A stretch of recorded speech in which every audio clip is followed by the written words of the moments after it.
कार्तिक नाम का एक गरीब लकड़हारा एक छोटे से गांव में रहता था। वह अपने साधारण जीवन में खुश था, लेकिन जंगल में लकड़ियां काटने के काम के कारण उसकी जिंदगी कठिन थी। एक दिन जब वह जंगल में लकड़ियां काट रहा था, उसने एक घायल तोता देखा। तोते का एक पंख टूट गया था और वह उड़ने में असमर्थ था।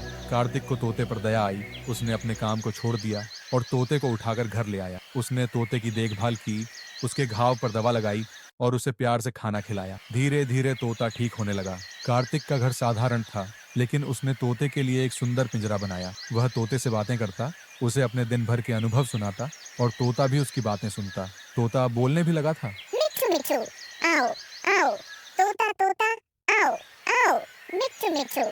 लेकिन तोते के दिल में कुछ कमी महसूस होती थी। वह कहने लगा।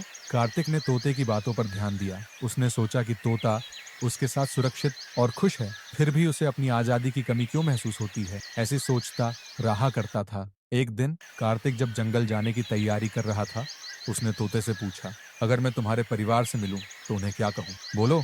तोते ने उत्तर दिया। मैं खुश हूँ, हाँ मैं खुश हूँ, लेकिन आजाद नहीं। कार्तिक ने तोते के शब्दों को ध्यान में रखा। जब वह जंगल पहुंचा तो उसने तोते के परिवार को ढूंढने की कोशिश की। कुछ देर की खोज के बाद उसने पेड़ पर बैठे तोते के परिवार को देखा। कार्तिक ने पेड़ के नीचे खड़े होकर कहा, तुम्हारे साथी जो मेरा पास है, उसने ये कहा है कि मैं खुश तो हूं पर आजाद नहीं। यह सुनकर एक तोता पेड़ से गिरकर जमीन पर गिर गया और मरने का अभिनय करने लगा। कार्तिक घबरा गया। उसने सोचा कि उसकी बातों से शायद तोते को कोई चोट पहुंची है। वह जल्दी जल्दी अपने लकड़ियों के बंडल को उठाकर घर लौट आया। जब उसने अपने तोते को यह घटना सुनाई तो तोता चुपचाप सुनता रहा। अगले दिन कार्तिक ने देखा कि उसका तोता भी उसी तरह जमीन पर गिर गया और मृत जैसा अभिनय करने लगा। कार्तिक ने सोचा कि शायद तोते की तबीयत खराब हो गई है। उसने उसे उठाने की कोशिश की, लेकिन तभी तोता तेजी से उड़ गया। कार्तिक हैरान रह गया। उसने आसमान की ओर देखा और देखा कि तोता उड़कर अपने परिवार से मिल गया है। कार्तिक मुस्कुराया और सोचा, शायद यही सच्ची खुशी है,